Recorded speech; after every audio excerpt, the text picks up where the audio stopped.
Africa Content TV. Agbara Orin ọ̀hún Saheed ṣùgbọ́n ìbàfọ́lọ́run lókè Ẹlẹ́dùmarè olùkápá ẹ̀ pẹ̀lú sọ́wọ́n méje ìbàgbàgbà tó lórí ìgùn mẹ́rin ìbà lọ́ba lọ́ba ìbà lóye lóye ìbà àlìú láwọn wà gbáyé wàrà sátúlà ń bè ya yìí. èmi láṣọwọ́ èdè bí aníṣòwò kò kọ́ bàbá súlẹ̀ òkúdùn rí sọ ọ̀pọ̀lọ́yọ̀ kí ẹnu bí olùkùndó abẹ́fárí sọ̀bọ́pọ̀ láṣọ̀bọ́pàdé orí oúnjẹ ń sùn orí oúnjẹ ń wó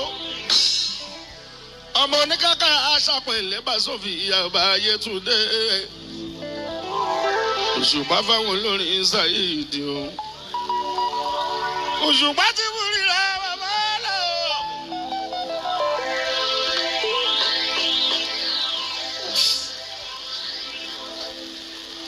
Mọ̀rúfú yóò kú kálẹ̀ o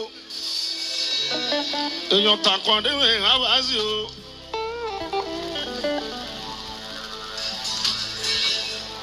ó ti wà tí pẹ́kàn Mọ̀rúfú yóò látàyè ẹrọṣẹ láwọn Mọ̀rúfú kẹfì bójú.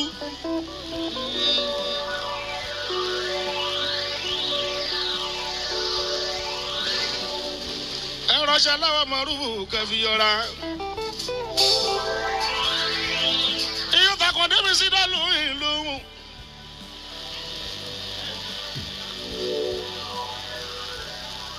látàyè kanari onísùúrù lérè Mọ̀rúfú yóyó èèyàn mi ò Òṣùpá láyé kòsìkòlá.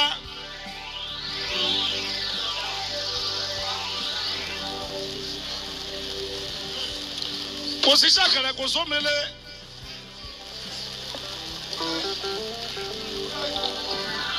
láyé bíìtì lórí kẹsàtì ló jẹ́ kí n ní mo ti wà tí gbàgàn látàyè spíkà kan àwùjá kan amplifier orange kan pẹ̀lú lina tá a máa fi ṣe mixer wa Saheed látàyè kéré fínni o Saheed bàbá látọ̀dún yẹn èmi ṣì ní. As a legendary musician that is lyrically fabulous.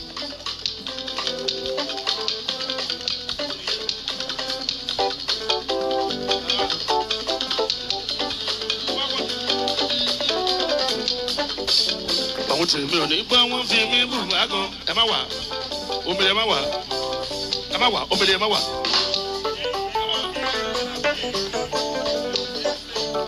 My musical dexterity is too much.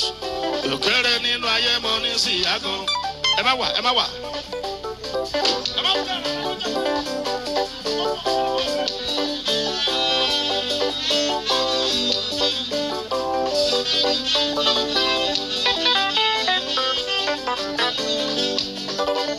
My musical dexterity is too much.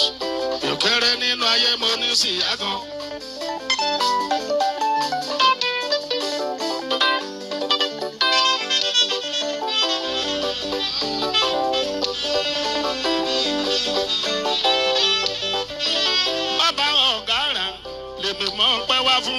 Fòrè tó ti lọ tẹ́lẹ̀ rí o tó tún jẹ́ kó dé. Ọba ọ̀gára lèmi mọ̀ pẹ́ wá fún. Fòrè tó ti lọ tẹ́lẹ̀ rí o tó tún jẹ́ kó dé.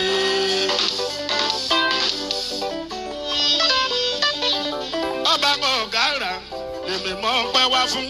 Fòrè tó ti lọ tẹ́lẹ̀ rí o tó tún jẹ́ kó dé. Ọba ọ̀gára lèmi mọ̀ pẹ́ wá fún. Fòrè tó ti lọ tẹ́lẹ̀ rí o tó tún jẹ́ kó dé. Aládùúgbò balẹ̀ bàbá mi.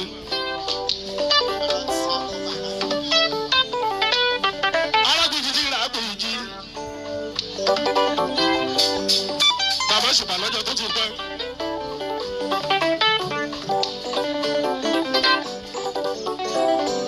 Lọ́jọ́ tó gorí yẹ̀ bàbá àṣúyà.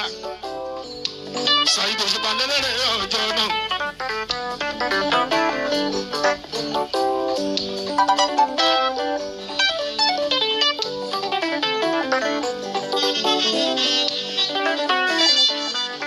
lájọ ń lò baládọ́ ọ̀rọ̀ ọjọ́ náà títí tó fi adé ní o.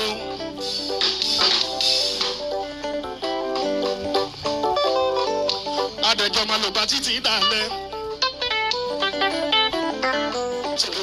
Sábàbò àdèbòtè sábàbò àdèwúlámọ̀ wàrà sàtúnà mi yáyí. Àdèwúlámọ̀ wàrà sàtúnà mi yáyí. Mo tẹ̀ mọ́ lọ́wọ́. Sọ̀rí ẹlẹ́gbẹ̀ẹ́ àtúnà èdè.